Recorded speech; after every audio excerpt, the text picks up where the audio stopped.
My original topic is on grace.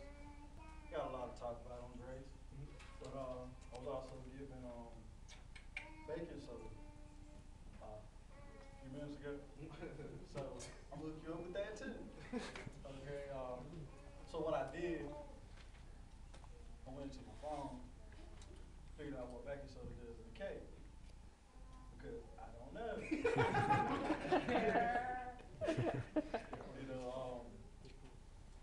you know, because baking soda is supposed to coincide with faith.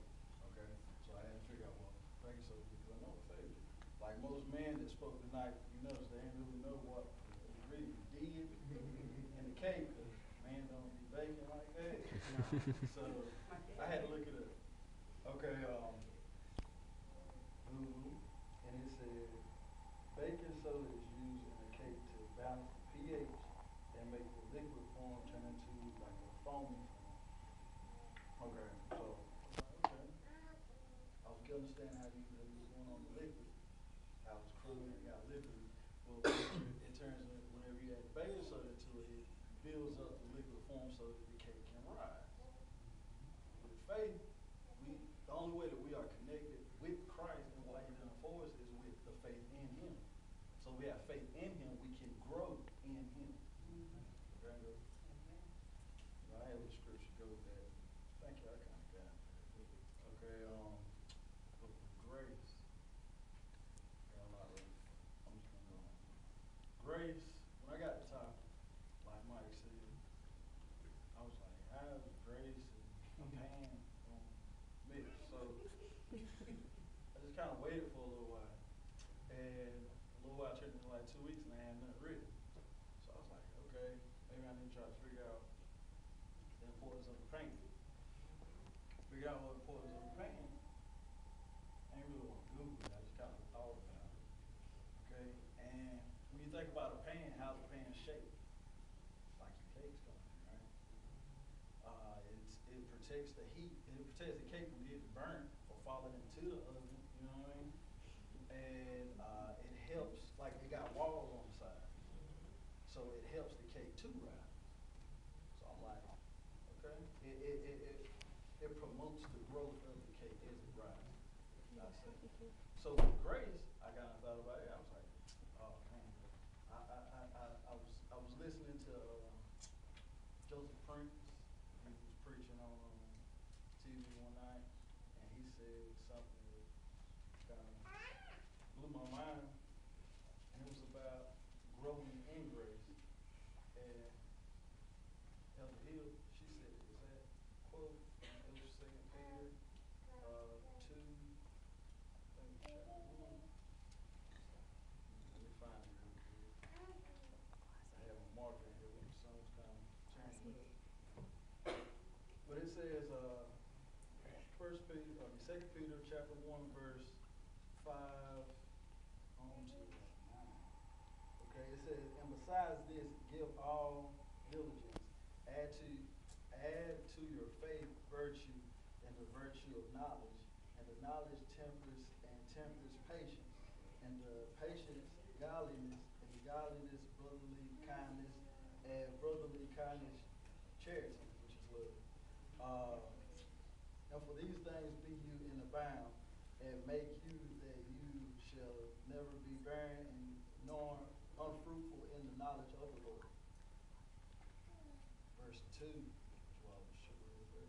it says, grace and peace be multiplied unto you through the knowledge of God and Jesus Christ our Lord.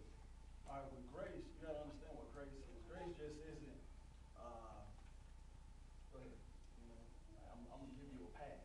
Like, go ahead. Like, it's not just that. It's not just mercy, like, all right, I ain't going to kill you.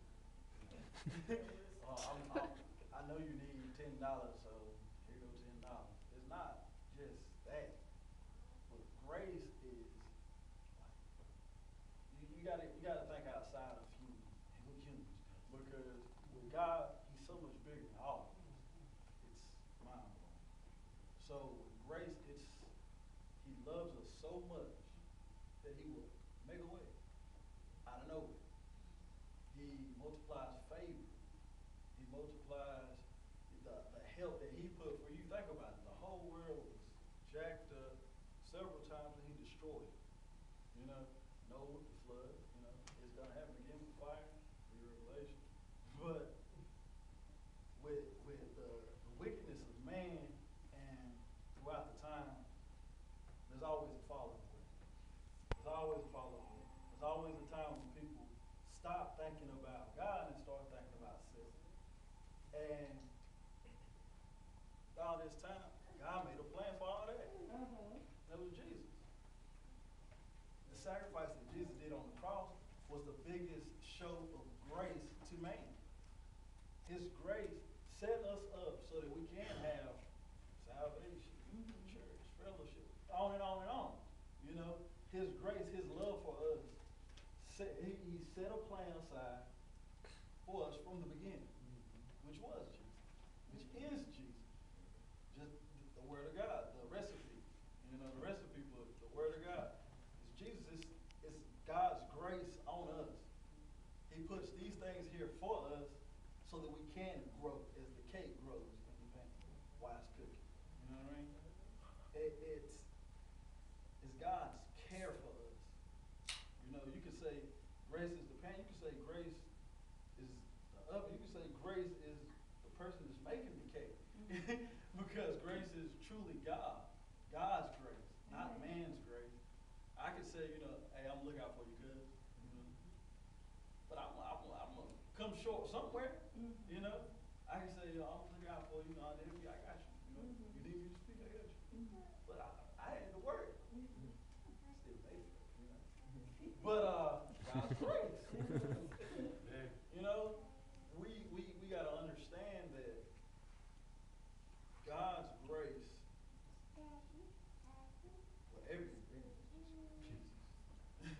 Because because I was about to run into and do everything that you want. but God's grace is truly like a cake. With all your ingredients that you put into your salvation, all the ingredients you put into your walk, with all the ingredients you come into trying to make this cake, make it to heaven, you need to be in a pan. You need to be in God's grace. And the only way that you can come out of his grace is by choice. You know, you think about it. Can a cake be baked in a plate? Nope. Think about it. A plate is flat. It's not going to shape. It's not going to form. It's not going to grow. It's just going to pour out. You know. Can a cake be baked in the bowl? No, it can't. Because the bowl ain't made right. So for growth. It's for mixing. So with God's grace, it's so abundant that we want more of it. We want more favor. We want more knowledge. And the only way to get more grace is through the Word of God. Amen. Amen. It says clearly through knowledge of Christ in verse 5. And the virtues of knowledge. And the knowledge is temperance, and the temperance is patience, the patience is godliness. And godliness is brotherly kindness. Kindness, you know. We gotta grow. We gotta be tried by fire. I mean, get into grace, get into pain, get it right. Amen.